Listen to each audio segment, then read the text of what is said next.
Welcome to The Drive with Wes Neighbors and Steve Moulton. Call into the Neighbors Wealth Management Hotline, 256-576-4977. That's how I roll. And I'm not going to drink and drive anymore. That's 256-576-4977. Now, here's Wes and Steve. Well, the Braves are down literally to their final out in Game 1 of the doubleheader between the Metropolitans and the Braves, as the Braves were winners last night, but they are trying to sneak in a 4-game series that is going to conclude tomorrow afternoon. And the Braves are down a run. And who is in the box right now? I'll keep a close eye on that here. And there's plenty to talk about here today. We're going to talk a little NBA. Lang Whitaker is going to join us later on here in hour number 1. We're going to talk some college football. And hour number 2 is Trevor Maddich is set to join us in hour number 2. But coming up here in just a couple of minutes, he is the director of officials for the entire NCAA. Arcia, incidentally, is at the bat, and he just got a base knock. So the Braves will now bring up the potential go-ahead run in the batter's box, still with 2 outs in the top of the 9th. Before I interrupted myself, Steve Shaw is set to join us in just a couple of minutes. How are you, Wes Neighbors? I'm doing good. The potential. Plenty to get into with Steve Shaw with the college football rules panel approving changes to targeting and faking injuries. I'd really like to get into that with Steve on how you are going to more or less read someone's mind as to whether or not a player is faking an injury. Let's talk to Steve right now, shall we? The Hall of Famer himself, Steve Shaw, joins us right now on the Neighbors Wealth Management Hotline. How are you, Steve? I am great. Hope you're doing well. Absolutely. Well, I don't know if you heard me talking right there, but how are faking injuries? How are you guys going to monitor this moving into this fall? Well, it's a big topic in our game because, I mean, it's really an integrity issue, and it's an individual that feigns an injury gains an unmerited timeout and stops the game, stops momentum, and that's a bad look for the game, and it's just not what the life lessons are in our game. So this has been kind of a journey our rules committee's been on. A couple years ago, we actually talked with all the coaches and appealed to them to help try clean it up. Weren't successful there. Last year, we put an appeal process in, but the findings went back to the athletic director of that institution, and that was helpful, but maybe didn't get us quite to where we needed to be. So this year, there will be an opportunity when a team or a conference feels that a team has feigned an injury, they can submit it for a video review to the national coordinator, which is me. I have a little group that we look at these, and now if we have findings, it's going to go back to the conference office as opposed to the athletic director. And so many of the conference office have different programs around integrity issues and that sort of thing. So they'll use their existing bylaws to figure out what they want to do to a coach, to a program, et cetera. So, our intent is to get the feigning injuries out of the game. We'll take this step this year, and I tell you, I think this is our last year of not having an in-game impact.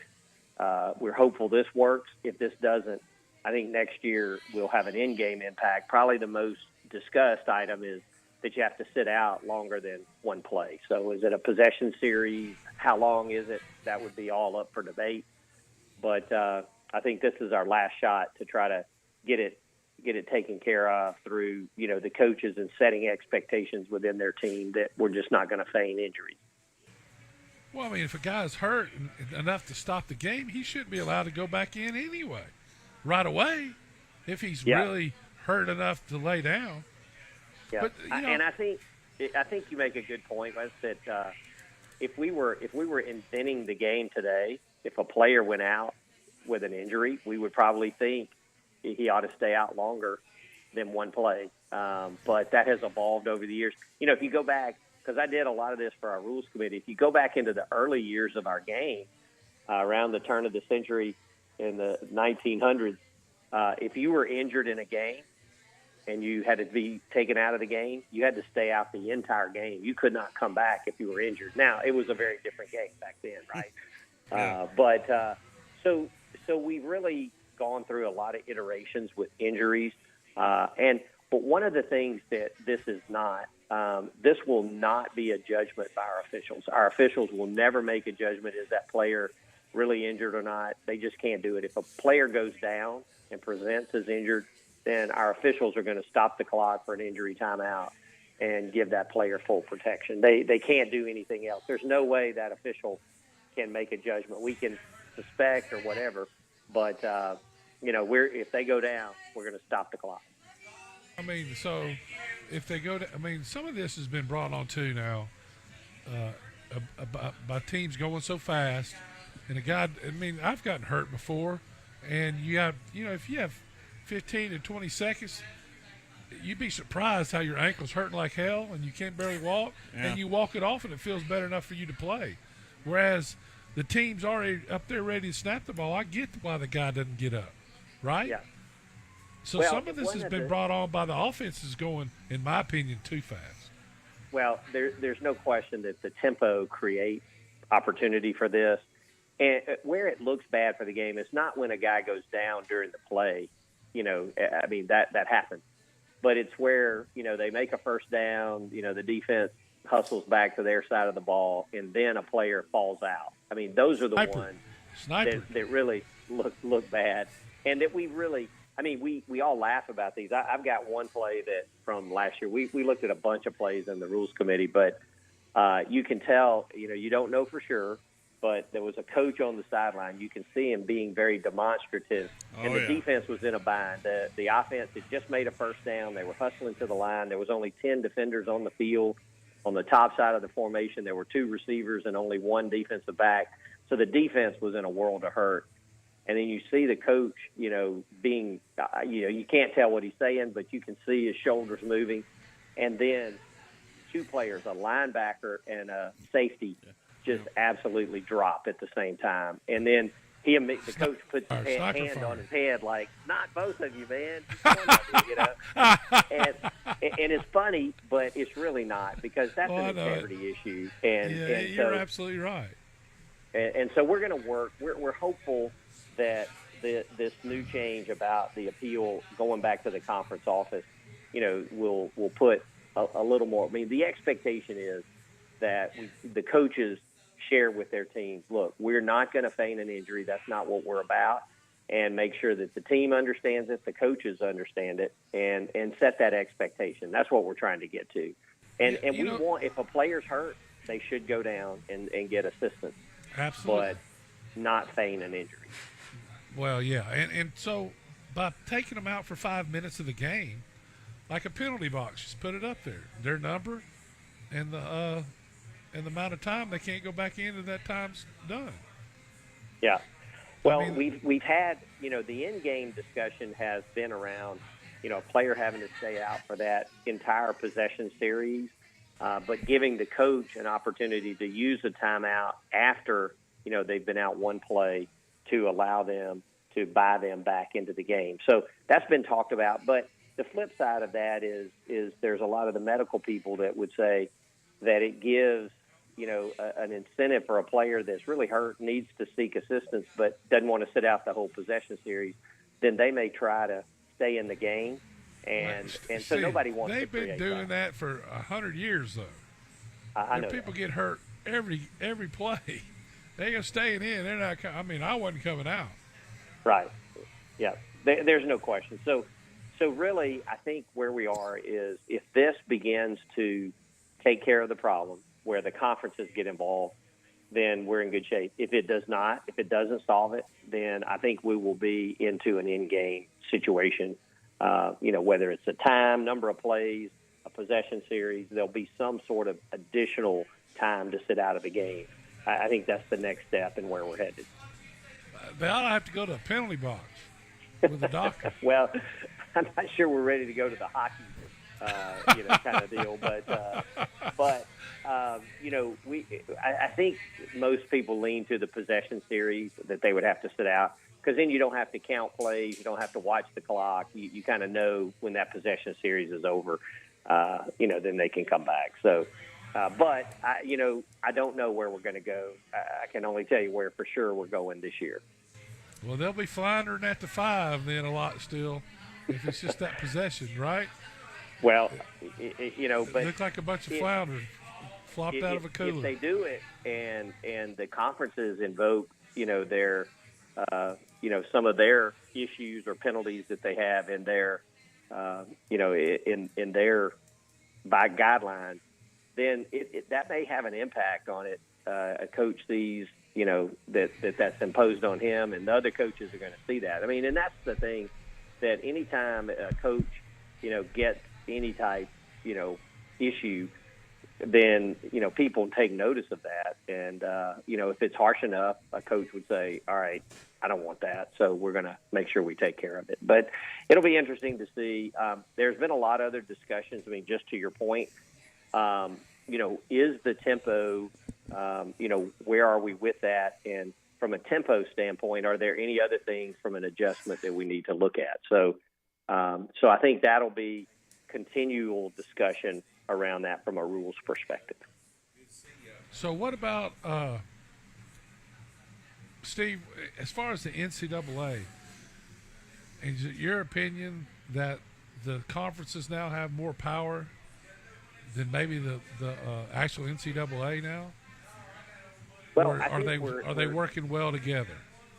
Well, I think we're in an interesting time right now. There's clearly a committee that's put together to kind of really see what is the role of the conferences, what are the role of the NCAA, and so a lot of bright people, as you know, Commissioner Sankey's kind of heading up that or co-chairing that, and a lot of bright people on that.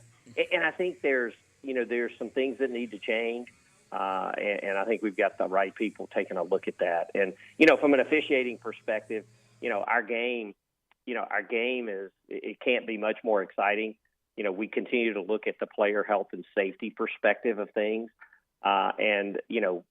We're, from an officiating standpoint, the NIL issues and transfer portal, student athlete voice, conference realignment, we just try to stay neutral and all that, but certainly, and you can add CFP, playoff to that.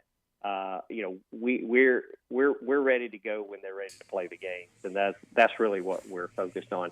And I know a lot of people talk about feigning injuries, but we've got a couple other rule changes for this year that I think your fans will notice out there. We've made a pretty significant change in blocking below the waist. Not to go into all the details, but now blocking below the waist is going to be limited into the tackle box. So if you're a lineman, your initial charge, you can go low. If you're a stationary back in that tackle box and say there's a blitzing linebacker or whatever, you can go low if it's directed from the front. But outside of that, no blocks below the waist. And so we got really good health data, the impact of, as we've modified the rule over time, how it has an impact. And so I think this is a really good change that will be good for player health and safety. And we've also put in, now, we've always had, if you're a sliding ball carrier, we've given the quarterback an opportunity to slide feet first to protect themselves. But now, we saw in the ACC championship, we had a quarterback fake a slide and take off and run for a touchdown. And so now, if you fake a slide, you're going to be declared dead at that spot and cannot advance. So I think that's another good change. And I'll hit one more. There's a few more, but the now in instant replay, we're only going to adjust the clock if we have a stoppage in the last 2 minutes of the first half or the last 2 minutes of the second half. And really the goal there, when we have stops, we want to keep the game moving, keep it going. The clock really doesn't matter in the middle of the first quarter, middle of the third quarter, put 2 or 3 seconds back on it. It's not worth the time that we take to do that. So we're only going to adjust the clock in the last 2 minutes of the half. So I think that's a good change to kind of keep the game moving when we stop it for replay. So as far as blocking below the waist, where's your target? I mean, like, in other words, if you hit a guy and keep blocking and then you fall down and he falls over you, as long as you started above the waist, does that count as not below the waist? That does. Okay. It's where the initial contact is. Yeah, okay. And in fact, I've talked to a lot of the option coaches because obviously they're not, in love with, limiting blocking below the waist, because some of those option teams, when they come off the bus, they're cutting the bus attendant, right? So, yeah.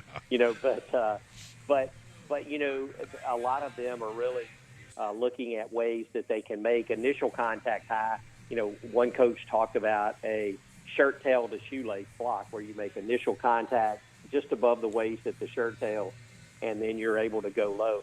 And that's legal by rule. And really the reason that would be legal, but then a direct block below the waist, the defender needs an opportunity to defend themselves. And the initial contact, if it's high, then they can defend themselves. But many times, especially in the open field, when that contact's low and they don't expect it, then that's when they can't defend themselves and more likely to have injury. So this will protect. And, we've got a lot of conversation with our coaches right now about what you can and can't do. But I think this is a rule that ultimately will help prevent injuries. And, we'll talk about it with the coaches a lot preseason, but I think once we get into the season, people will adjust and we'll move on. So I think that one will be one that's good. And then I know we talked a lot last time, or a little bit about targeting, and so the adjustment in the rule on targeting this year is that if there is a second half targeting foul, we know this is going to be reviewed by replay. Replay must confirm all aspects of the targeting before the player is disqualified. But and it's very rare. Replay does a great job with it, but there may have been just less than a handful last year that maybe didn't get the right outcome. And so now, if a team has a player that has to sit out the first half of the next game, then they can, through their conference office, do an appeal if they feel like it was not targeting. Again, that comes to the national coordinator, which is myself, and we'll look at it. And if we deem that it was not targeting, then we'll allow that player to play. And so I think the rules committee basically said, look, we should take every aspect to take a look at if a player is disqualified and it's, and it shouldn't be there, we should do everything we can do to allow that player to play. So that's where we're going to have that as an appeal. We've always had that. People didn't know this. We've always had that for games that did not involve replay because there was no kind of review of that. But now, even with games with replay, if they feel like it was not targeting, they'll be able to appeal that. And if it truly wasn't, then that player will be allowed to play in the following game. Steve, from start to finish, specifically with targeting, and I know that's really kind of changed quite a bit of how the game is taught, and this has been a long process. Really, are we sneaking up on 15 years of targeting or something along those lines? It just it does feel like this generation is now does not have to change to this rule. They've been born into this rule. It's definitely a different game of, are you seeing that on the field itself with targeting in particular from the kids' standpoint of knowing what they need to do on the field? We absolutely are. And, we made the change. The targeting rule was in place. And we've had, even something from back in the 70s. I mean, we had spearing that kind of was the precursor to our targeting rule. But when it got real was in 2013 when we made the change that, if you were penalized for targeting, you were disqualified for that game. And if it were in the second half, you're disqualified for the first half of the following game. And that's when it really came in. But this has really changed our game. I mean, if you watch receivers going over the middle, you watch hits on the quarterback. I mean, it has really changed our game, and for the good. And we had to make this change to save our game. I mean, there was a lot of negativity around use of the helmet to hit defenseless players or use the crown. And although our players aren't perfect, and people think we have a targeting foul every game, but last year in FBS we averaged 0.2 targeting fouls confirmed per game. So that means 1 in every 5, and that's pretty good. And I use this example. This is a player from the state of Alabama, a guy by the name of Trey Elston. So not a household name. Some of your readers may have to go Google him, but he played at Ole Miss, and I think this is the perfect kind of example of how this rule has changed player behavior. So he came in 2012 as a freshman, and that was before the disqualification. And he was a free safety, defensive back, and there's a term we don't use anymore. Wes, in your day, we talked about headhunters, but that's a term we don't use anymore. But Trey Elston was a striker. I mean, he was a striker, and so there was a play his freshman year. Receiver comes across the middle. I think he went to Ole Miss, so he's a freshman at Ole Miss in 2012. They're playing UTEP. Receiver comes across the middle, and he absolutely hits the guy square in the head as the player's going for the ball. 2 flags come in for targeting, but there's no disqualification. The Texas El Paso receiver is laid out. He has a concussion, and Trey Elston is chest bumping with his teammates, right? Even though they know they're getting penalized, it was still a big celebrated hit. Fast forward a year later, his sophomore year, we make the change to disqualification. Similar play. I think they were playing Texas A&M. Receiver comes across the middle. Trey Elston, big hit as a striker. But his immediate reaction as the flags came in, he put both hands on the top of his helmet. Oh, no, I've disqualified myself. That change in behavior from chest bumping to, oh, no, is what the disqualification did. And let me further say, because Trey Elston's a great young man, and I talked to him just recently, and he said it was okay if I shared his story. He did not have another targeting foul the rest of his career. And quite frankly, where he was headed, he may have never finished his career in college. Just he was going to hurt himself at some point. And then you fast forward from that, he played in the NFL a number of years. Now, he would be categorized probably as a journeyman. He kind of went around from team to team. He played last year in Canada. He's still playing today. He played last year in Canada. And then I think, at the beginning he was on a USFL roster. I don't know if he's still playing there or not. But, I mean, here's a player that changed his behavior and is still playing today in professional football. And without this rule change, without this change in behavior, he may not have made it through college. So the rule, as much as fans a lot of times don't like it, is really doing the right thing for players and our game. I know we always try to sneak in at least as well about the health and numbers. Is the number of officials, is that still an issue out there of getting qualified people on the high school level, on the college level, certainly at your level as well? Is that still a real issue moving forward? Well, it is absolutely an issue, and let me give you a positive side. So my last 3 weekends, we have had through CFO, the College Football Officiating, we've had diversity clinics where we're really trying to do some development of diverse officials.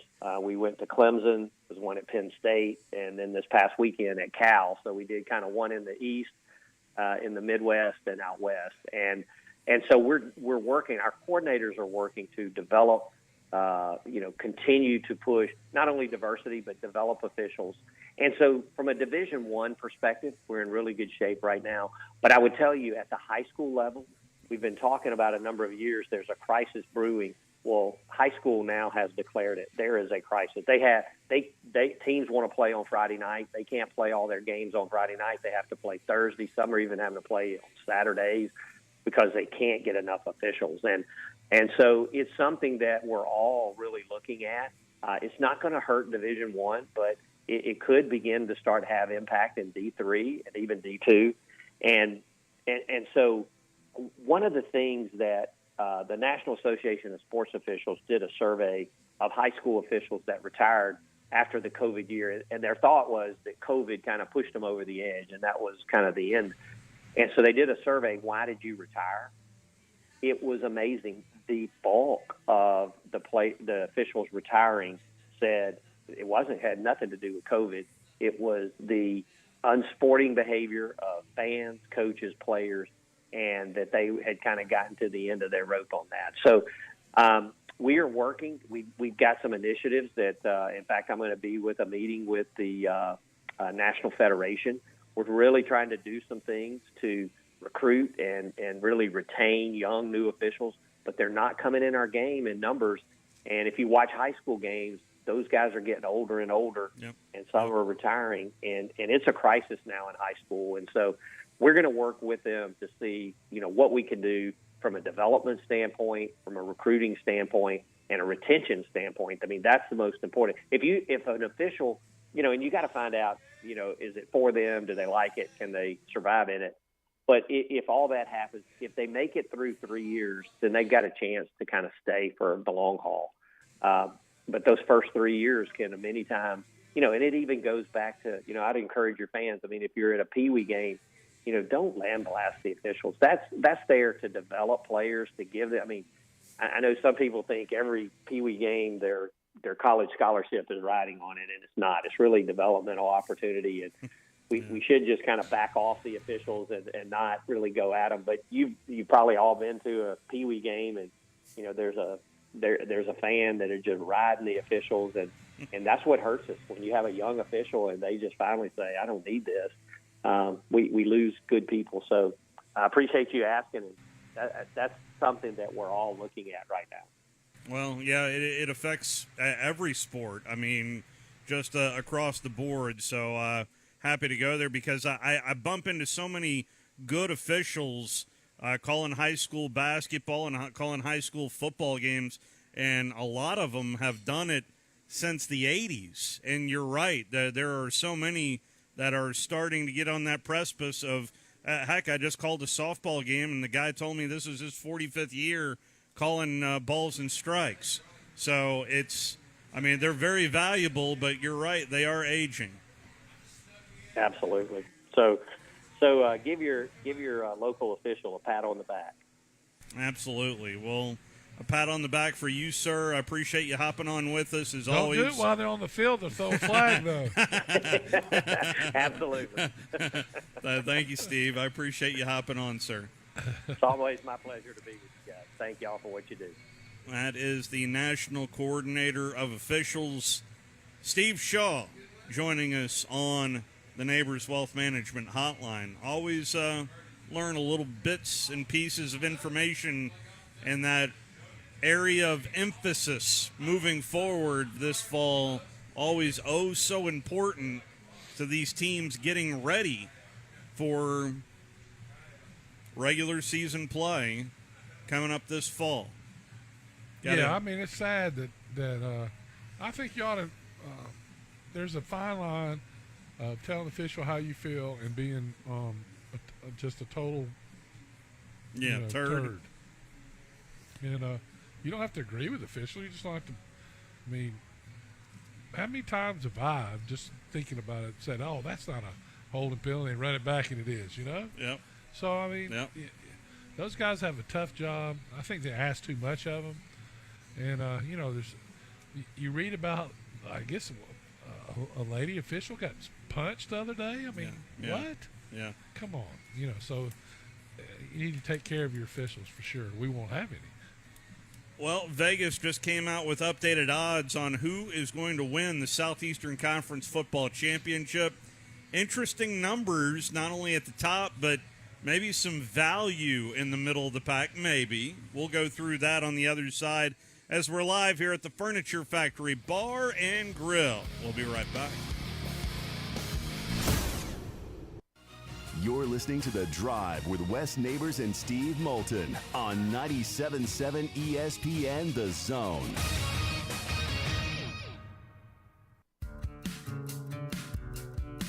Did you know that your car, truck, or SUV may be worth over 30 or 40% more than it was last year?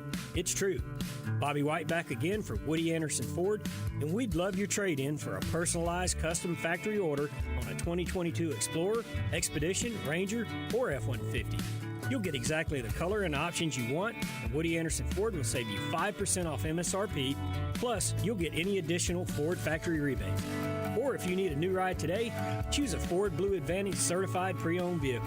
We have over 100 to choose from. Our Ford Gold certified or low mileage, gently used vehicles with great warranties. They've passed a 172-point inspection by certified technicians, come with our 24-hour roadside assistance, plus a full tank of gas and a fresh oil change.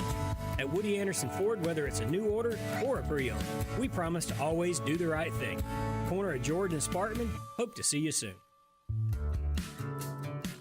What's better than Valley Equipment Rental? Two Valley Equipment Rentals, and that's just what we have now. The original on the South Memorial Parkway between Drake and Airport Road, and their second location on North Memorial Parkway just north of Winchester Road. Valley Equipment is locally owned and has more skid steers, excavators, and lifts than anyone in the area, plus all the small tools that you need to get the job done like a pro. And if you are a pro, you need to check out the new North location now because Valley Equipment has what you need. Learn more at valleyequipmentrents.com. The kitchen is the heart of any home. It's where the family gathers. It's where kids discover old recipes and make them their own. Just starting out or just now getting started on the dream kitchen you've always wanted? I'm Chris Haygood, and from all of us here at Bob Wallace Appliance to the home builders and the homeowners of the Huntsville area, a heartfelt thank you for buying local. We're in Huntsville, Florence, and Coleman, and online at bobwallaceappliance.com. The internet is everything. Actually, everything.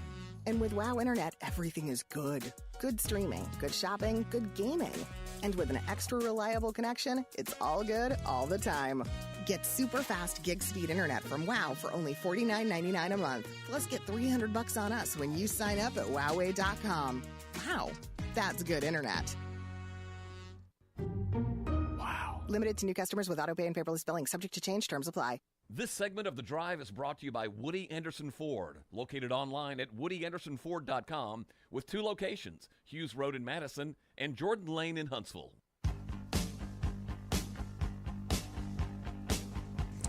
Back here at the Furniture Factory Bar and Grill. Pedro's birthday today.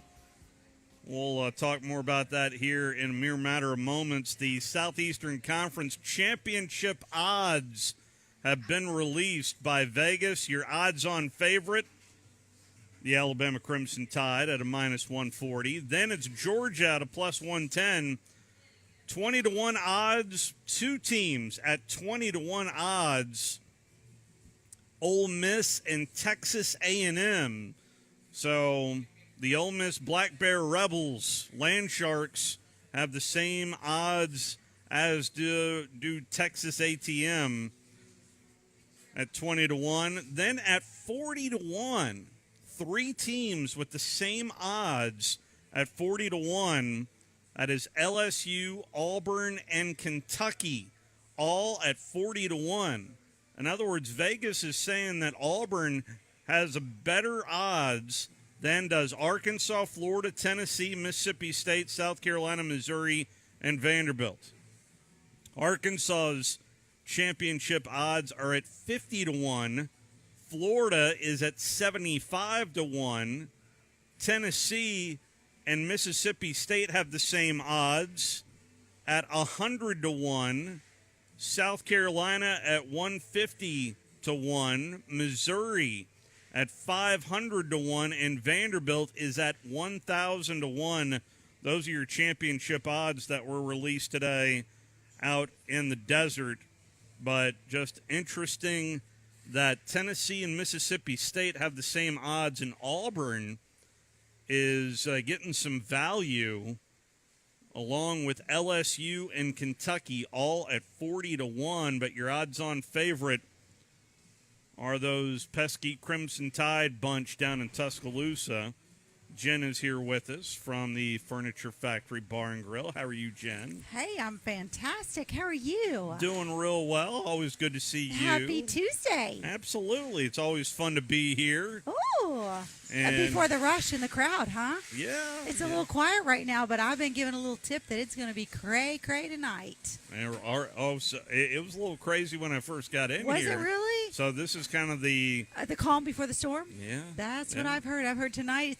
I've been told that there are just graduations everywhere this week. We've got all kinds of meetings going on. So we've been given a little tip that I guess we're the landing spot for a lot of things tonight. So we're excited. Yeah. So, well, I imagine that was the case over the weekend as well. Oh, my word, with Michael Jackson. It was a killer weekend. It was great. They were a great band. Good. But, this week we decided to shake it up a little bit and go local. Don't you like that? Yeah. So we're doing local, but we have so many great things this week. I'm so excited. Tonight it's karaoke. That's How right. fun is that? That's right. We've got our regulars that just like to sing and dance. I will not play any Journey songs for you tonight. Thank you, because I'm not good at that. Anyway, let's see. We've got karaoke tonight. I would have to have a lot more, Anyway. Yeah. Karaoke, let's see. Tomorrow night is super fun. It's our kickoff for Wild West Wednesdays. Oh, that's right. You heard about that? Yeah. You told us. Oh, my goodness. We've got the Yellowstone Wednesday. Yes. We're going to give away $1,000. We've got the bull riding. Are you going to come for that? The bull riding? Yes! Don't you think that's cool? We're going to give a prize for the best and the longest on the bull. Doesn't that sound good? Yeah, it does. It can't be that hard to win. Easy money, right? All you have to do is sit on some mechanical bull. How hard is that? Yeah, are you, of course. Are you eligible? Absolutely. Oh, I'm amazing at that. I have those at home. Doing that here, that's nothing. We got that tomorrow night. Plus, our costume contest, right? Where you have to have best costume. Yeah. And you know who I think the easiest person it is to look like in Yellowstone? Rip. Oh, Rip. The one with the beard. Yeah, the big guy.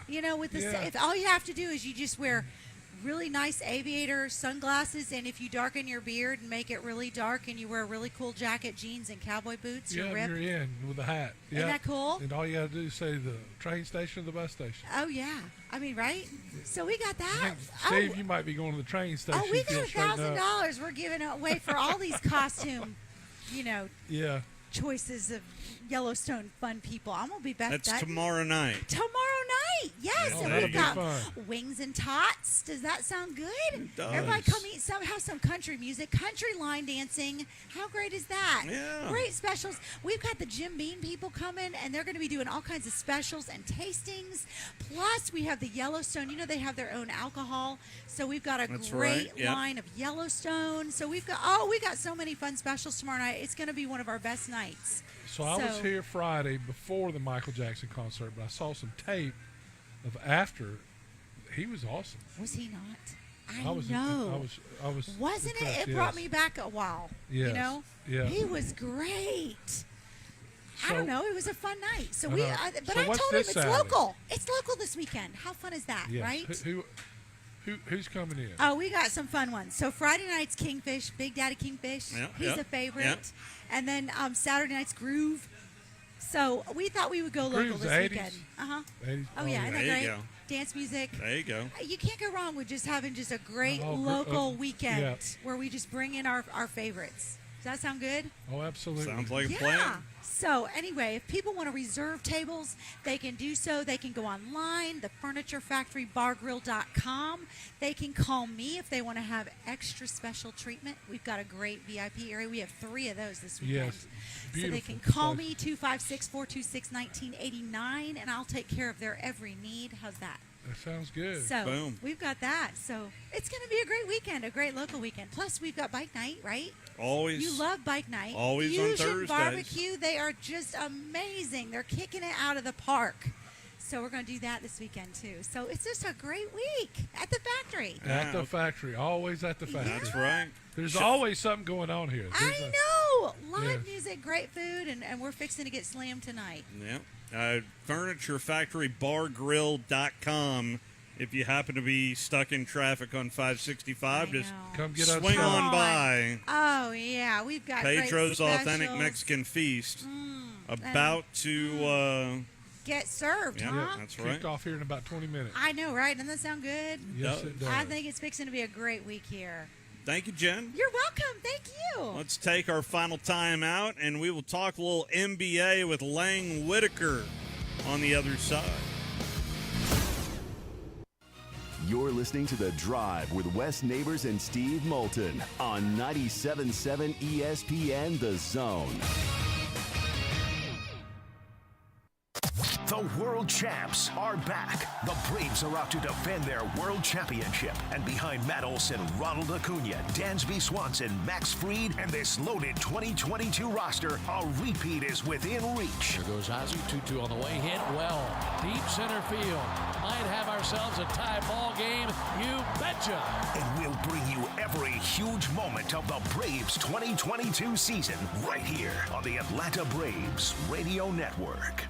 Two Maids and a Mop. That's all you need to know to clean house. Two Maids and a Mop is an award-winning company, bonded and insured. Hire them for yourself, or they have gift cards if you want to make someone else's day. Find out more online at twomaidshuntsville.com. A maid service worth talking about. Two Maids and a Mop take care of everything. They supply all the cleaning equipment needed. Call 256-883-6243. The only finger you'll need to lift is the one to call them. I'm James Lomax, and I'm running to be your state representative. I'm running because the stakes have never been higher. I was raised here. I attended Grissom High School in UAH, and now my wife Elizabeth and I are building a family here. Through my career in commercial real estate, I've seen firsthand the challenges facing our area, but also the unique opportunities that lay ahead. As your state representative, I will work with other leaders to keep our economy on track while reeling in new industries and being a champion for existing businesses. I'll make sure that we have the best schools in our state and that we get the fair share of road funding and that Redstone Arsenal is promoted. I believe first and foremost that life begins at conception and it must be protected. With fresh, conservative leadership, I'll stand up and fight against a toxic, cancel culture-based agenda, and I'll fight for a better tomorrow in Alabama. I'm James Lomax, and I ask for your vote in the Republican primary on May 24th. Paid for by Friends of James Lomax. P.O. Box 875, Huntsville, Alabama 35804. Great food and the best live entertainment is what it's all about at the Furniture Factory Bar and Grill. Head to downtown Huntsville every Tuesday for karaoke on the only outdoor karaoke stage in North Alabama. Tuesday night is the Valley's longest running and biggest bike night. Food and drink specials, giveaways, and live music on the patio. And the Furniture Factory menu is fully loaded with options from steaks to salads, plus a whole lot more. Featuring a weekday happy hour that starts at 3. 619 Meridian Street, downtown Huntsville, and online at FurnitureFactoryBarGrill.com. Progressive is America's #1 motorcycle insurer, so we understand motorcycles. No, really, we have a bike translator. Okay, so this bike says she is struggling with her place in the motorcycle community. Well, she says she hasn't peaked yet, but she's having a little epiphany, okay? Oh, that maybe life itself is the peak. Interesting. In my experience, I found that... Oh, so I just translate. Not allowed to have opinions. Got it. Quote with Progressive and see if you could save with America's #1 motorcycle insurer. Progressive Casualty Insurance Company and Affiliates. Outdoor season is coming. Can't wait. Here at Brooks & Collier, neither can we. Outdoor season is also grilling season. And we have plenty of grills and smokers in stock. From Traeger, Blaze, and Big Green Egg. There's the greenhouse. New indoor items and home furnishings as well. Whatever it takes. Browse over 2 acres of furnishings. Can't wait. How about you? North Alabama's indoor and outdoor living headquarters for over 75 years. 813 Meridian Street and at brooksandcollier.com. From the Fox 54 Weather Center, I'm Chief Meteorologist Jordan Dressman. A very summer-like weather pattern across North Alabama, southern Middle Tennessee this week. A partly to mostly cloudy sky this afternoon. Temperatures climbing into the mid and upper 80s. A couple of scattered showers and thunderstorms are going to be possible across the Tennessee Valley, but not all of us are going to get wet. Not all of us are going to get wet at the exact same time. So if you have any outdoor plans today, by no means should you even consider canceling those. Temperatures drop into the low and mid 60s as we head into the overnight. We're essentially going to repeat this process on Wednesday. I'm Chief Meteorologist Jordan Dressman on your home for ESPN Radio, 97.7 ESPN The Zone. When we say local, we mean local, not Birmingham. Loser. We are the only sports talk station in Huntsville. It's all right here. 97.7 ESPN The Zone. You've got a magical glow.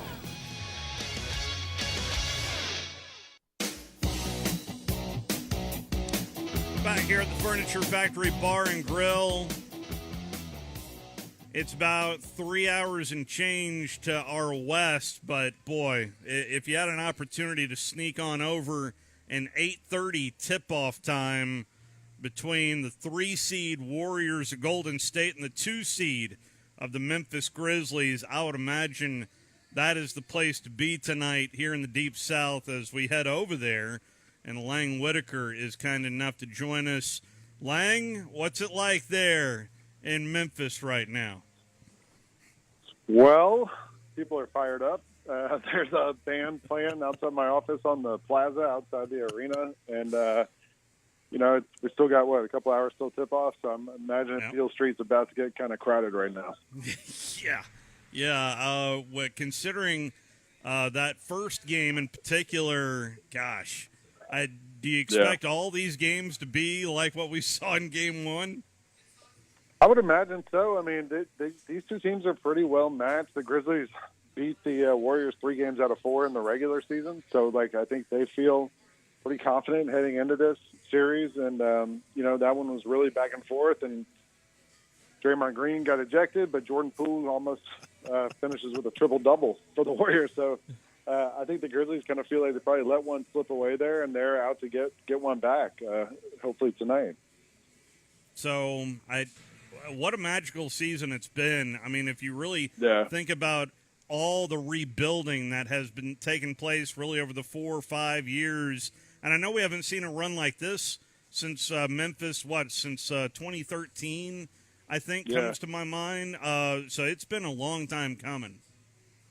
Yeah, a couple of years ago, the Grizzlies were in that place where they had their core 4, Tony Allen, Zach Randolph, Mike Conley, Marc Gasol, and you get to the point where it's time to reboot. You see a lot of teams kind of struggle when they get to that point. How do you start over? What do you do? And, the Grizzlies eventually ended up with Mike Conley and Marc Gasol as those last 2 guys. Marc Gasol got traded to the Raptors and ended up winning a title there, and then Conley gets traded to Utah.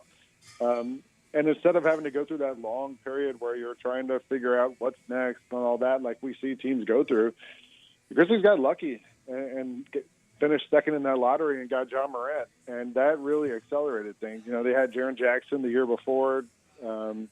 Year before that had Dylan Brooks in the draft, and since then they've just been really good, honestly, in the draft, hitting home runs with these guys. Desmond Bane, Brandon Clark. These are all guys who were drafted and were all developed here. The oldest guy on this team is Kyle Anderson, who's not even 30. So it's the second youngest team in the league, finished with the second most wins in the league. It's really just been an incredible season. And the cool part is knowing that, this is still step one. There's still a ways to go for these guys. But already, I don't know if these guys understand, they're not supposed to be where they are right now. They're ahead of the schedule a little bit, and they just keep winning. So it's been fun to watch all season. And nothing wrong with young and dumb as long as it equals wins. I mean, you don't know you're supposed to feel that pressure. I would imagine the energy in Game 1. What was it like from the crowd perspective? And it felt like it matched what we saw out there on the playing surface.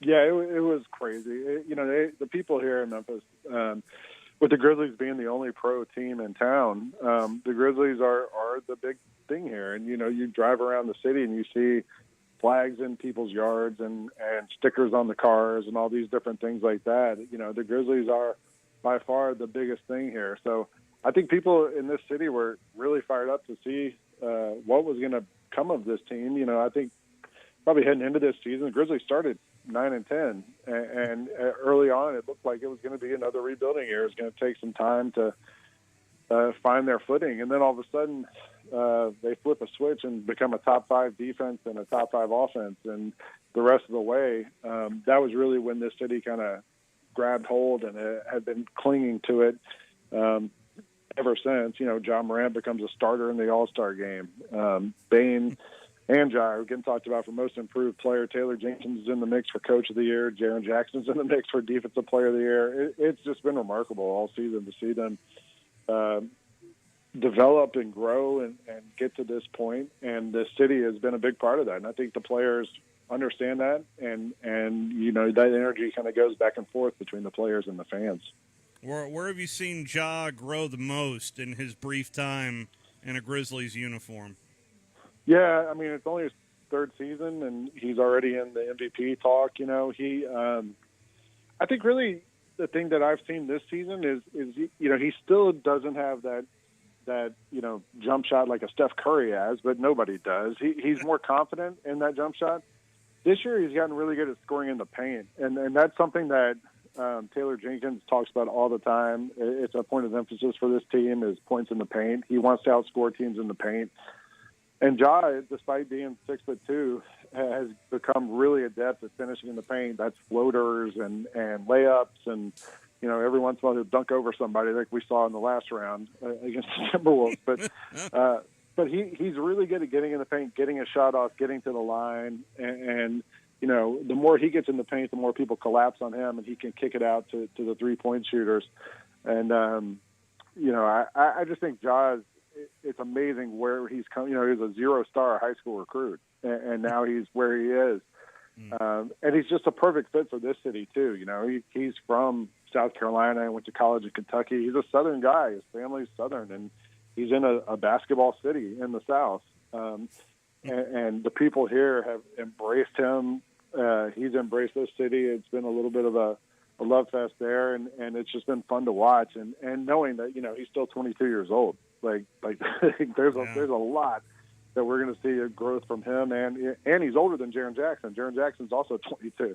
So these guys are going to just continue to grow the next few years and be this next step this franchise makes.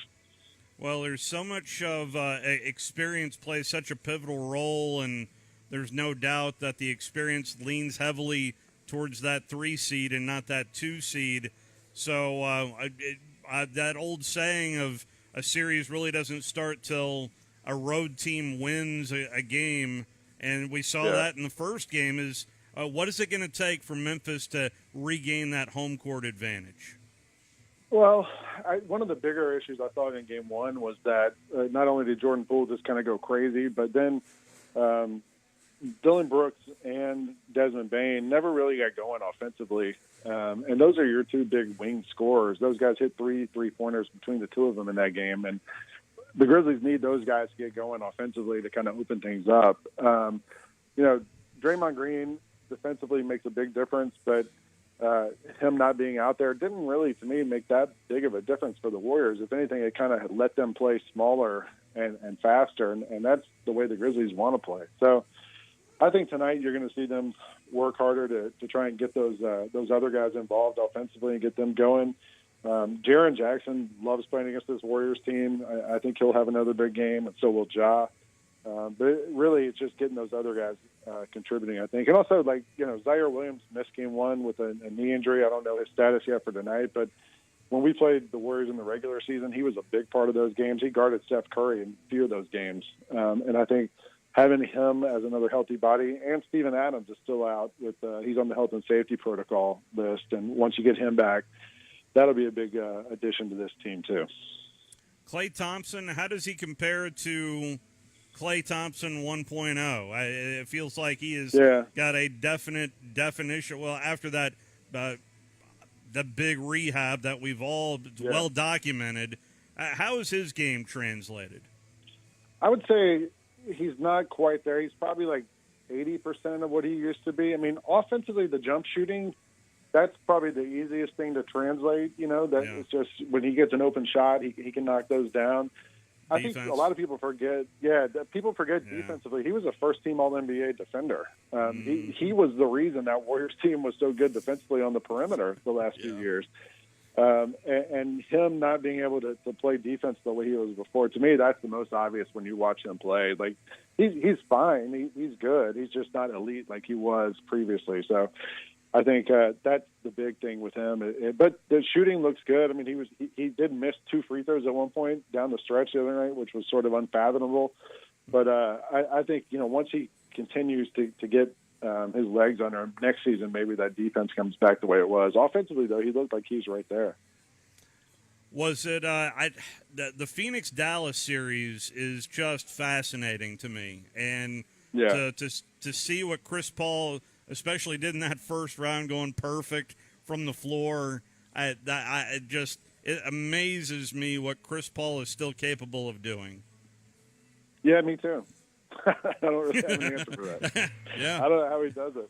I mean, but that's part of his game, right? Like, he's never been an above-the-rim type player. He's always been a guy who gets by on sort of like, smarts and guile and craftiness and all that stuff. He's like a junk ball pitcher, right? Like, he's like one of those guys, a knuckleballer, who's just able to kind of, give you just enough to get by. And he's always been that way. And as he's aged, it's translated so well. You see all these other guys from that draft class. People are still – they used to say, was Chris Paul or Darren Williams the right choice? And now Darren Williams is doing, like, celebrity boxing matches and stuff. And Chris Paul's still out there playing and had the best record in the league. So, look, credit Chris for his dedication and all that stuff. But I think the way he plays is just such a perfect fit for the way that team is. And he's the leader they need, He doesn't have to – give you 30 points every single night, but in those games when Devin Booker's out, you need someone to step up and get you some buckets. He can still do it from time to time. He just probably can't do it 82 nights a year. So what went wrong with the Nets? Defense. They just couldn't. Other than KD and Harden.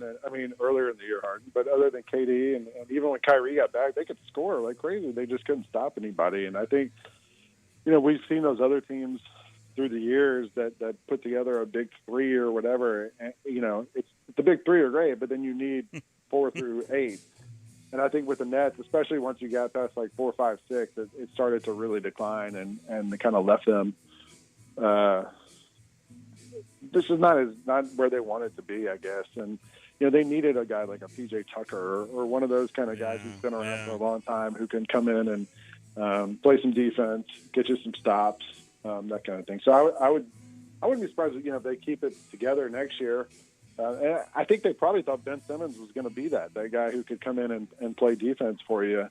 But they need one more guy at least, or if not 2 more guys who are able to come in and play hard every night like that. Got a minute here with you, Lang. A bigger mess, the Lakers or the Nets? I'd say the Lakers only because Westbrook's got a lot of money due him.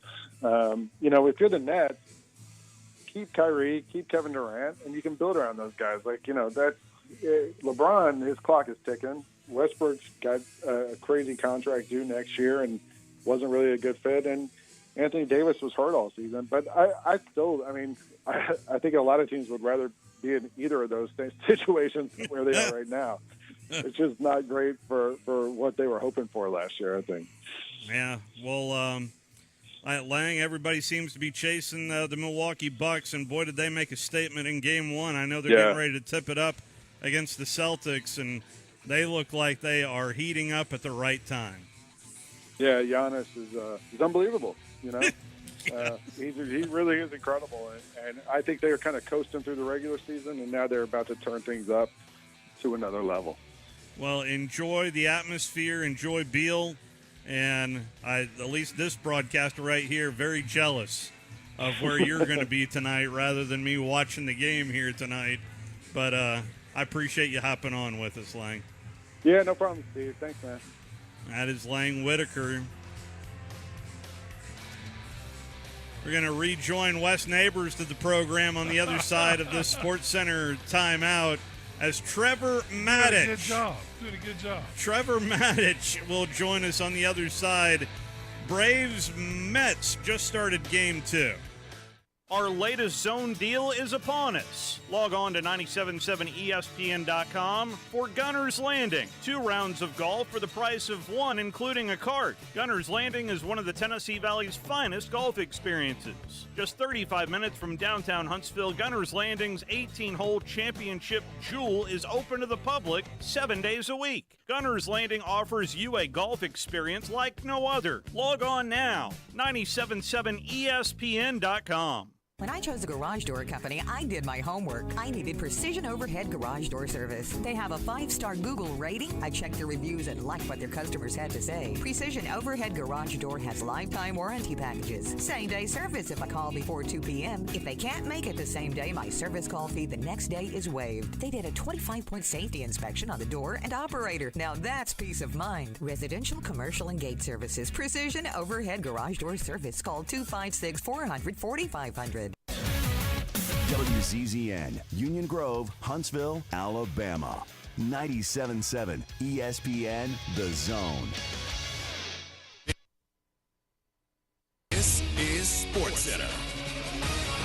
I'm Steve Lennox. Bucks and Celtics about to tip for Game 2 of their second-round Eastern Conference playoff series. Celtics looking to avoid going down 2-0 in the series. Celtics tonight without Marcus Smart, Defensive Player of the Year, out with a right quad contusion. Giannis in the Bucks Game 1 victory Sunday, recording a triple-double.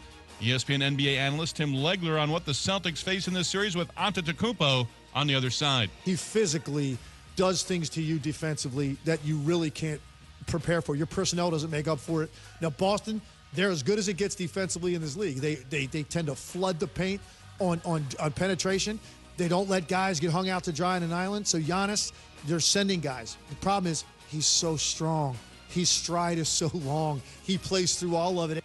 That's ESPN's Tim Legler. Bucks Celtics Game 2 coming up from Boston. Tonight's Game 2 on ESPN radio affiliates. Charlotte Hornets interviewing candidates for the team's head coach position. ESPN's Adrian Wojnarowski reporting Mike D'Antoni is a serious candidate early on in the process. Stanley Cup playoffs continuing tonight. Penguins and Rangers about to drop the puck at Madison Square Garden. Pens and Rangers on ESPN TV tonight for Game 1. Flyers will not bring back interim head coach Mike Yeo. Team would like Yeo to remain in the organization in another role. Falcons and defensive tackle Grady Jarrett have reached an agreement on a 3-year extension worth up to $51 million. Day baseball in New York. Mets in Game 1 of their doubleheader against the Braves, winning 5-4. Miguel Sano undergoing surgery on a torn meniscus in his left knee. Sano placed on. Hey, it's Greeny. Huge night in the NBA playoffs, and we'll be the place to react to it. Can Memphis make it a series? Can Boston make it a series? The home teams need wins. It's Greeny, starting 10 a.m. Eastern on ESPN Radio and ESPN+.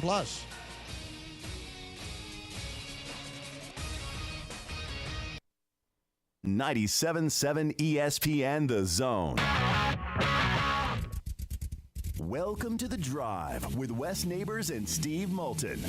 Call into the Neighbors Wealth Management Hotline, 256-576-4977. That's how I roll. And I'm not going to drink and drive anymore. That's 256-576-4977. Now, here's Wes and Steve. Our very own Kyle Wright is on the mound for the Braves, and he's in some first-inning trouble with runners on second and third. There are 2 outs in what is a scoreless game at the moment. We will join that game in progress as the Braves fell in the first game of the doubleheader 5-4 up there at Citi Field. Well, plenty to react about with Steve Shaw, the national coordinator of officials, who joined us out of the gate with the rule changes coming this fall to college football, including, anyway, we'll get into that plenty, as we'll also talk some NFL draft as we're live here at the Furniture Factory Bar and Grill along with Wes Neighbors. Steve Moulton here with you as we head out to the Neighbors Wealth Management Hotline and talk with ESPN's very own Trevor Maddich. How are you, Trevor? Steve, I'm great, man. How are you doing? Doing real well. There's plenty to get into with the NFL draft that took place this past weekend, and once again, the SEC, clearly it feels like the minor league of the NFL. Well, listen, I think there are a lot of players getting paid in the SEC now because of NIL, so it might not just be a minor league in the NFL. And by the way, 15 Georgia Bulldogs drafted. Yeah. 7 defensive players taken in the first 3 rounds, 5 in the first, 2 in the third. Something tells me that if you were to take that Georgia defense from last year, keep them all together, let them be together with NFL coaching and NFL, strength programs for 5 or 6 years to let them mature, that defense would be really competitive in the NFL. Just those guys. I mean, you look at who they've got and what the NFL thought of those guys, that is absolutely astonishing what Georgia put into the league into this draft. You know, and it kind of leads credence to why they were favored in every game this year, right? Right, Wes. You know, it's like, I said early in the season that this Georgia defense has a chance to be legendary. And, of course, they win the national championship, and then they have the draft that they did. And, they're legendary. But now imagine just you're an average college football player going up against these guys. Okay, you're going up against, not just one first-round draft choice, not just a few draftable people. You're going up against a bunch of future All-Pros, and you're just a college football player. Now, you still play, you still do the best you can, but for goodness sake, as we look back at this Georgia defense, we're starting to see how unfair this really was. Well, how did Bama beat them? Well, Bama's pretty good, too. Yeah. and I'll tell you what, Bama had and still has the best quarterback in the country. So, that offsets a whole lot of other things. And you saw Bryce Young, not just Georgia, but you saw him all year long make up for other deficiencies because his release is so quick that he's able to wait a beat longer as unblocked rushers are approaching than other quarterbacks can wait. And then he just gets the ball out really fast and still doesn't take a big hit. But that extra beat that Bryce Young can wait while that unblocked guy is coming at it allows his receiver to get open. And that made the difference on so many key plays for Alabama. And when you watch him, as you say, he doesn't get hit, he'll take a small step left or right to avoid the huge hit and make the throw still and be accurate. Right. And the thing is, defensive players watch that on tape, and it tends to slow them down a little bit at the point of the hit because they don't want to be the next guy on tape that thinks he has a big hit on the quarterback and ends up going right by him like a bull going past the matador. So, I mean, Bryce Young did things that were physically so slippery that it was really hard to quantify. And Alabama had 7 people drafted. 4 of those didn't play a full game if you count Williams in the last game. 4 of those guys didn't play in the game. So it's very interesting. Injuries make a huge difference. And the team that has the least is the team that of the best teams is going to win it every time. Yeah. Yeah, and talking about talent, and of course depth is critical on that, and all the rest that we know about. But see, part of that too, especially if you're Alabama or Georgia now, is that if you're Alabama, even when you look at a team like Georgia, you know how talented they are. You see the recruiting rankings, you know that you've got some injuries. Alabama doesn't think anybody can beat them because they've got the history that it's really, really extraordinarily hard to beat them. It's not just blowing smoke. Most teams will look at a team like Alabama or Georgia from this last year, and the coach will tell them, we can beat these guys. They put on their pants the same way that we do. What are they going to right? And the players are going, yeah, coach, we can beat them. But then they're saying, really, did you see that guy? For real? I mean, I just go back to Alabama. They opened the season against Michigan in Dallas at Jerry World out there. And before the first snap, after the opening kickoff, there was a TV timeout, and I was standing on the 20-yard line where Alabama had the ball. They were on the near hash to me. So the offense and the defense were standing there right in front of each other, kind of lined up, waiting for TV to come back to start the play. And the Michigan defensive line had a whole bunch of 300-pound Big Ten players. But looking at the thighs and the biceps and the hips and the necks of the Alabama players, it looked like Michigan was a youth team playing up 2A division. I mean, it was absolutely crazy. And so, coaches will tell you, you've got a chance here. But the players, for most teams, they kind of know, not. This is going to be really hard to win. Alabama, I don't care how many injuries they have. They think they're going to beat anybody, and so does Georgia. And that always makes that matchup so much fun. So there was a lot of talk about a certain defensive player in Tuscaloosa that had he been in this draft, he would have been the number 1 overall player taken, and Mr. Will Anderson.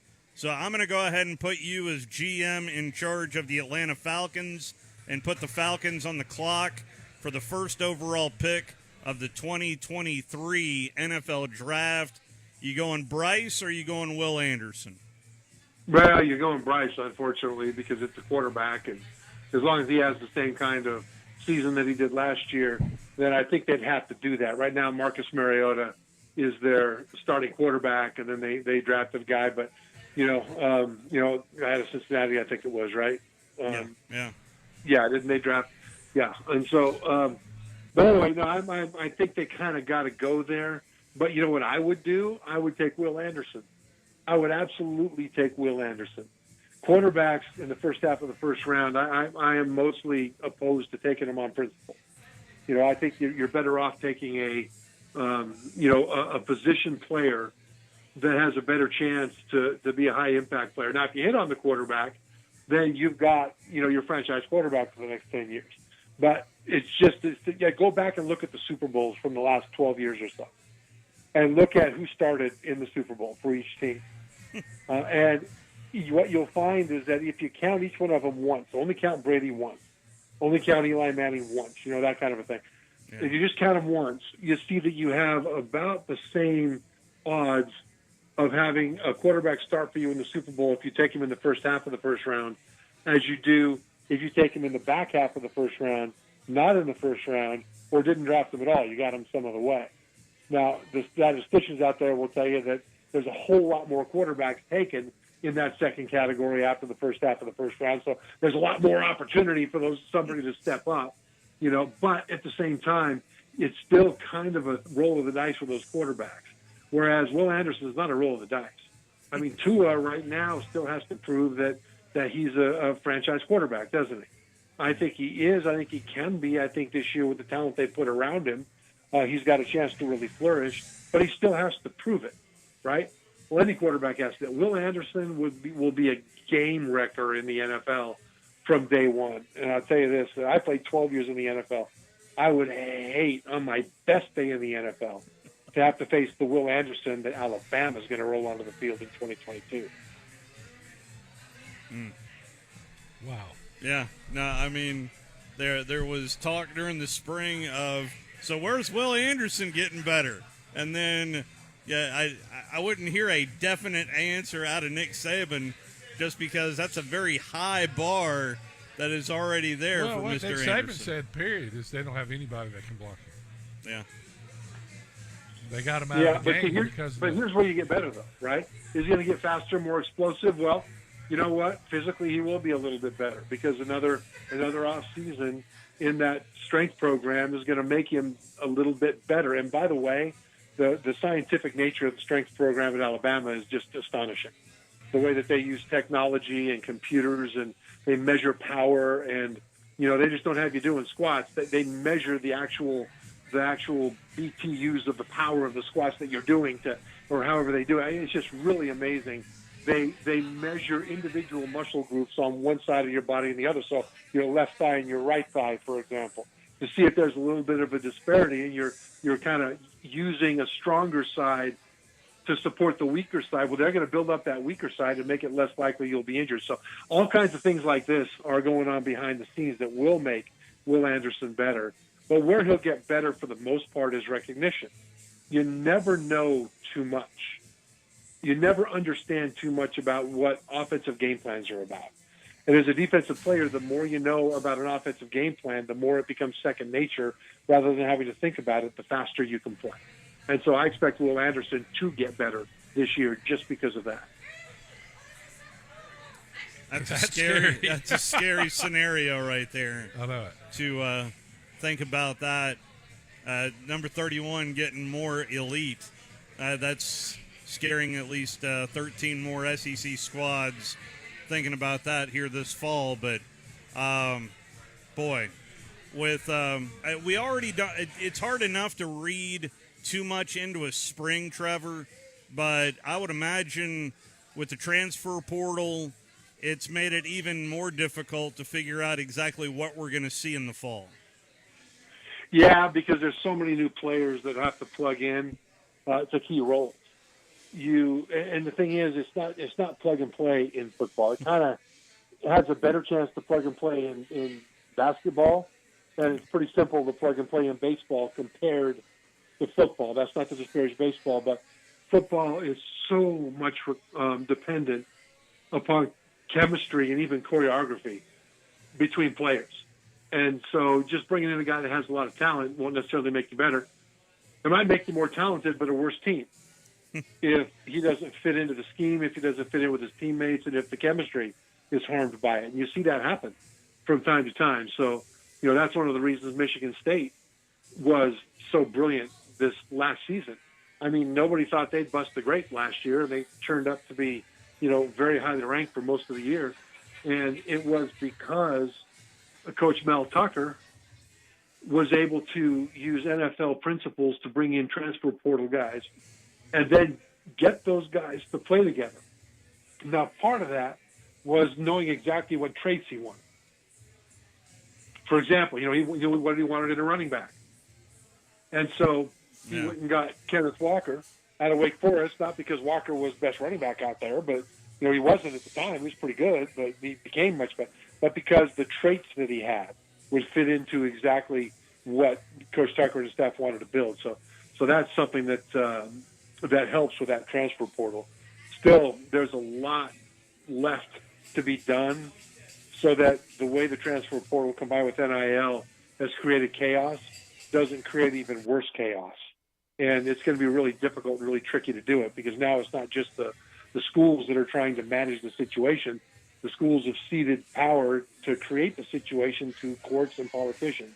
And so now all of a sudden the schools are playing catch up, and it's going to be real interesting over the next few years to see how chaotic this can get. I'm not sure if you've read that article from Sports Illustrated from Ross Dellinger that came out yesterday. Big money donors stepped out of the shadows to create a chaotic NIL market, and we're seeing it play out. We certainly saw it in College Station, even though Jimbo doesn't exactly want to take full credit for some big money donors. But nonetheless, this is a very real issue surrounding college football moving forward, Trevor. And is that bad? Are you guys against you players tell getting me paid like this and all this coming? Yeah. Well, see, I think it's interesting to have the conversation of whether it's bad, and you can really make the case that for the game itself, certainly for the coaches, it's really bad, really bad. And it has the potential to turn off fans depending on what direction it goes. There's even talk about, having a super league of 30 or 40 teams where the football programs are their own business and the players don't even necessarily have to go to school. Well, okay, you're going to lose fans. I mean, you're not going to see, Alabama football the same if most of the players aren't going to school. They're just, wearing the Alabama colors and calling themselves Alabama. It's not going to happen. So there are ways for this to spin out of control that way. I don't think that's going to happen. But from a standpoint of the donors coming out and paying the players NIL and where that's going, there's no way to put that genie back in the bottle. Because if you try to, you're gonna have lawsuits. I mean, players now, have the potential to earn 7 figures and more. Some of them, and they're going to have agents. They're going to have high-powered attorneys. They're going to have people that know how to work the courts to the favor of their clients.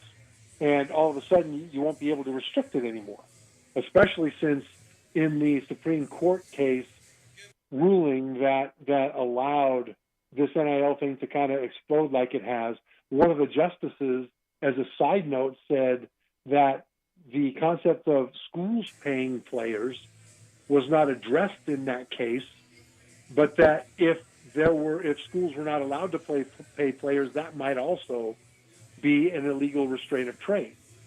Oh boy. So imagine if you got NIL and schools paying players, right? So there's all kinds of stuff. So the problem is you're not going to really be able to stop it. Same way with the transfer portal. Let's say that now that players can transfer once without having to sit out a year. Well, who's to say that then the second time they do have to sit out a year, that's an illegal restraint of trade? And some lawyer is going to test it on behalf of their client, their player. So maybe it's better for college football. But if it's not collectively bargained, then how can you stop them the second year from doing that? I mean, that's how the NFL is able to have things like the draft and free agency and franchise tags, because it was all collectively bargained. Well, in college football, you're talking about collective bargaining with who? You say that your players are not employees, right? Well, if you collectively bargain that stuff because now you have to because the court said that they are employees, then you've got all kinds of Pandora's boxes opened up for college football that you don't want to have.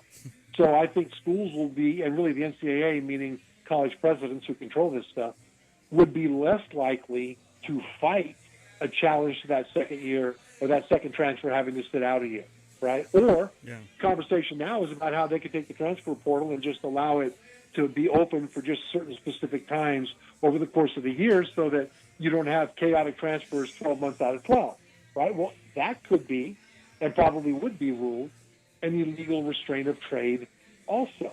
What, you're saying on behalf of my client, this college football player here, who's getting all this NIL money, you're saying that he cannot, he can transfer in January, but he can't transfer in July? Illegal restraint of trade. Lawsuits galore. So, the way things are now, it's not going to be settled by the schools anymore. It's going to be settled by the law, basically. And so, as super conferences form, as you look at what might be able to be done relative to NIL and transfers and stuff like that, I think super conferences might end up happening just to get together and be able to collectively bargain with their players. But Alabama and Texas could do it, whereas Kent State and, pick another one, North Texas, would not be able to. They're just not playing on that level. So right now, I think we're nowhere near the end of the disruption in college football. I think we are just barely seeing the beginning. What I see right now is the presidents are starting to see, say, people were donating to the university are now donating to NIL, and they're seeing their numbers go down. And that's what you see right now is the reaction to that. Yeah, that's an unintended consequence, isn't it? And so, the presidents really are seeing this happen. But ultimately, you can go back 5, 10 years, maybe more, 15, when money started to get really big in college football. It became very famous. The coaches were getting multiple millions of dollars a year, where the arms race and facilities just got out of hand. So that they're just palatial facilities now at the top schools. Yep. And players still got room, books, board, and tuition. And all of a sudden, Ed O'Bannon went to court out in California and kind of started the ball rolling in some ways, where the legal system, judges started to apply the law to this rather than university presidents getting together with athletic directors and conferences and trying to apply what's the best balance for college football. And I think if they would have done that back then, and they would have opened the strings a little bit and allowed NIL and a bunch of other things like that, there would have been less of a push in the courts to open things up like they are now. So because they were slow to the party, they were late to the party, they allowed courts and politicians to step in. And I'm not saying courts and politicians are bad or that they have poor motives for this, just that their motives are different. The courts want to make sure the law is followed. Politicians want to get reelected. And so you put that together, where might that be a different interest than what the universities really need? But right now, what the universities need are kind of irrelevant. It's going to be the law, and it's going to be getting people elected. So the more I'm hearing about this and talking about this, Trevor, the other factor of this that's not really getting at least a bullhorn right now is there's a players association. There's a union there in the National Football League. That's what is collectively bargained with. Are we not headed in that direction for the college football student athletes? I think ultimately we will, just because there was an attempt led by Northwestern football players a number of years ago to unionize, and they got some traction, but it didn't really happen like they wanted.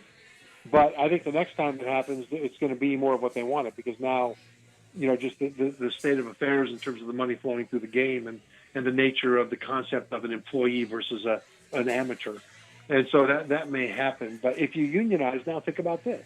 If that does happen, and it will be a court that will mandate it if it does, or a legislature that will mandate it if it does, then how do you collectively bargain that?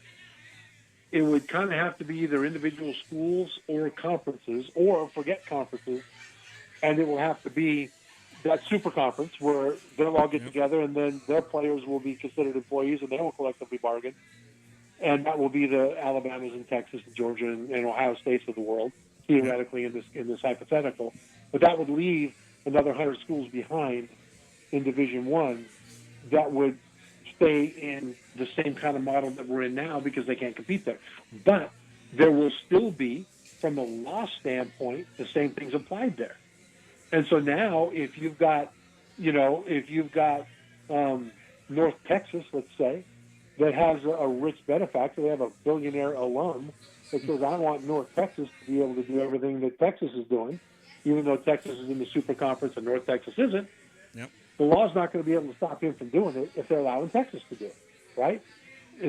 So he could unionize his own players on that team and then compete at the highest level for whoever will play with him. So all kinds of crazy stuff is happening, and really the wild card in it is which schools that you wouldn't expect are going to have boosters or collectives come together to elevate their school completely unexpectedly. Because you expect Alabama and Georgia and Texas and Auburn and schools like that to have big collectives and put in a lot of money towards it. It's the ones that you don't expect that stick their heads way up above their level of competition that's going to be really fascinating. But, they still have to win. And like you said at the beginning, the players have to fit a system. And sometimes they're going to pay a lot of money, and then the turnover even gets great in coaching. It can ruin a program. It's going to be fascinating to sit back and watch. I don't like it. I don't know if you like it or not. I don't like. I thought your statement about NIL. They're so late to the party. They lost control of this. They could have controlled it, 7 years ago, and it wouldn't be what it is today. But now it's like you said, the plane has left the building, and who knows where it's going to land. Wes, I agree. And the thing is, in this scenario where there would even be collective bargaining and unionization amongst certain select schools or groups of schools, that kind of a thing, the transfer portal wouldn't matter anymore. It will all be in the contracts like the NFL. There is no transfer portal in the NFL until your contract's up. They can trade you, and you can quit, but you can't just say, hey, I'm playing for the Miami Dolphins, and I'm tired of this, coach. I'm going to transfer to the Tampa Bay Buccaneers, and I'm just going to play. No, there's going to be contracts to stop you from doing that. But ultimately, I come back down to this point. All the things we're talking about are incredibly disruptive. But ultimately, you've got one 18-year-old kid who has got a skill in the market, the entertainment market, that has a certain dollar value on it. How could we tell that kid that he can't maximize that just because he's not old enough to be in the NFL yet? How could we tell him that he could be in a band, or he could be an actor, and he could make a fortune, as much as he could make? But as a college football player, which is a massive entertainment industry, you're not allowed to make as much as you could make. And the minute you say, that's unfair, it cracks open the door for all the rest of this to happen. Well, so what's your opinion like? My opinion is, the quarterback for Alabama, now, of course, he won the Heisman Trophy, so it's a little different. But last year, before he ever played a play, he was really making money off Joe Namath. And every quarterback that ever played at Alabama. Jalen, all of them. Right? He hadn't played hardly a play. And so you're saying that he should cut a check to Joe? No, if Joe's listening, that's what I'm saying. Yeah. But I'm not saying. I'm just saying that the university has built this collateral. Yeah. How much of that should they be getting? I mean, because obviously before the season, if he's playing for Kent State, he's not getting that. See what I'm going with that? I see. But the flip side of that is that the university has got that collateral, that inertia that's been built up before that young player showed up. But that young player is there at the request of the university to continue and further the university. It's like saying, well, the New York Jets are, they were in existence for a long, long time. Joe Namath helped to build up the New York Jets and really put them on the map, and there they are. And any player that wants to sign with them still has the same, the same right to be paid a reasonable percentage of the revenue that they helped to generate, even though the Jets were there before. And so that's the way I see that. Let's end with a fun one, at least what I would like to just kind of gauge your opinion on. Vegas put out SEC championship odds today, Trevor Maddich, and Bama leads the way at a -140. Georgia's at a +110. But then Ole Miss and Texas A&M have the same odds at winning the SEC championship at 20-1.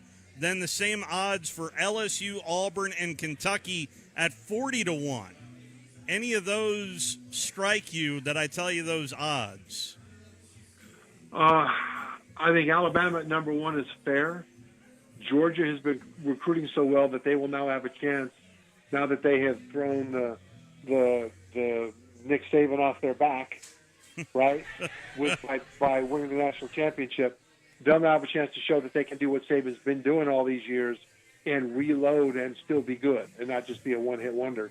So they'll be able to show that, but I think that they'll be able to. I have a lot of respect for Kirby Smart and his staff, although they've got some new guys over there. But Kirby Smart is the real deal. I think anything else, I see A&M, if they get the quarterback situation worked out, as being a threat. But I think the one that's not in that group that's a threat, and maybe more than any of them except Texas A&M, is Tennessee. I agree. Tennessee, last year with Josh Heupel's offense, it took them a while to get going. They had Joe Milton starting at quarterback, and, Joe, bless his heart, kept on overthrowing open receivers running deep down the field. So they switched, they put in Hendon Hooker, and Hooker started to hit those guys. Yeah. And as Hooker started to get confident, they ended up setting all kinds of school records, all kinds of school passing records. Heupel wanted to go really super fast tempo, and they weren't able to do it early in the season. And it really frustrated the coach. But then as time went on, Hooker started to pick up the pace, and the tempo got better, and they started to do more and more. And receivers especially, but other players as well, especially on offense, were saying, hey, NIL, I want to go there and get lots of stats. Looks like at Tennessee, I could probably do it. We can't all go to Alabama and Georgia. So I think that with 8 starters returning, including the quarterback, to that Tennessee offense, it should pick up right where it left off. And it's every game they play, for the most part, has a chance just to be a track meet. And if they're able to get that done and the defense gets just a little bit better, then they're just a couple of bounces of the ball away from having a chance to really compete. So especially for the division, for the East. So watch out for Tennessee. Tennessee has the same odds as does Mississippi State. They're at 100-1. Sounds like he's telling you that's a value bet. A value there, Smokey Mike. So you're saying if I put a penny on that, I can win $1? That's right. There you go. It's all. Yeah, yes, sir. It's always great to talk with you. Gasoline. Yeah. I'm sorry to interrupt you. It's great to talk with you guys. Steve, I always appreciate you having me on. Thank you. Absolutely. We always learn so much. Yes. We appreciate the knowledge, sir. Have a good day. That is Trevor Maddich. But, yes, LSU, Auburn, and Kentucky have the same odds of winning the SEC championship at 40-1. Wow. A little surprising, at least to me.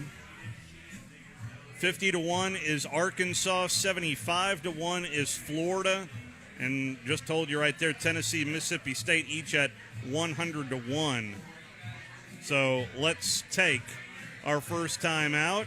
Incidentally, the Metropolitans lead it 2-0 over Los Bravos. Log on today, 977ESPN.com. You're listening to The Drive with Wes Neighbors and Steve Moulton on 97.7 ESPN The Zone.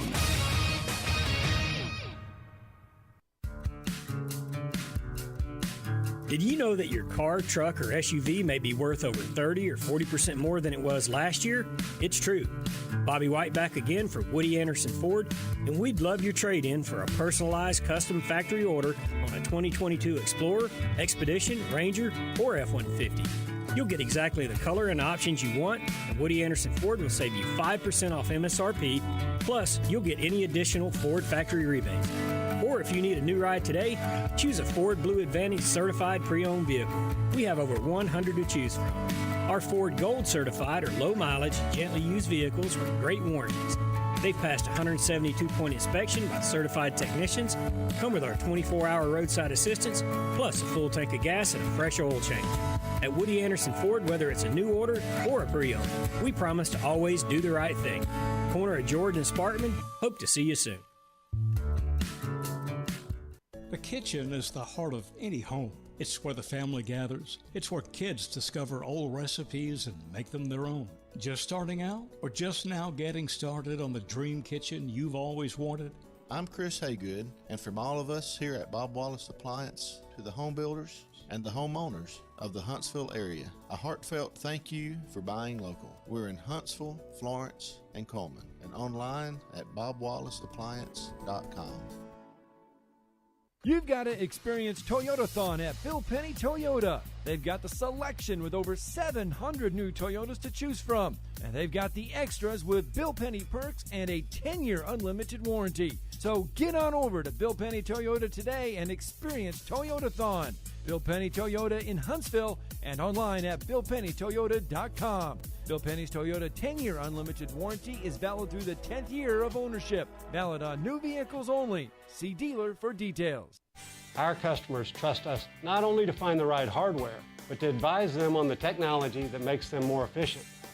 My Next Level team researches and discovers real solutions. Check-in software, HR, digital signature, and workflow software. It saves you money immediately. We hold your hand and stay with you through the transition. We're taking our customers to the next level in business process automation.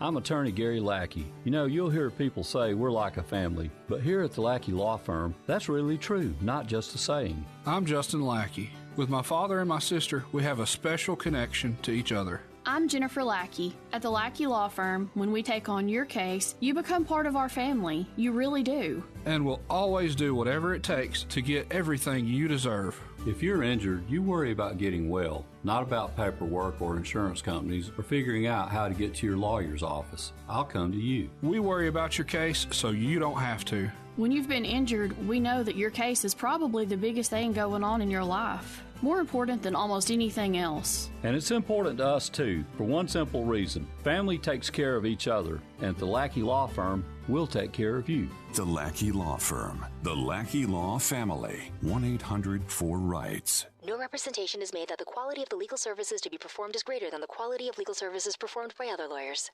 The Kentucky Derby is this Saturday, and Bad Daddy's Burger Bar is celebrating by offering another awesome zone deal. If you haven't tried our chef-inspired expressions of pure burger amazingness, then now is the time to sink your teeth into one of Bad Daddy's award-winning burgers for half price. Our zone deal this week gets you $50 worth of delicious burgers made with premium Angus beef for just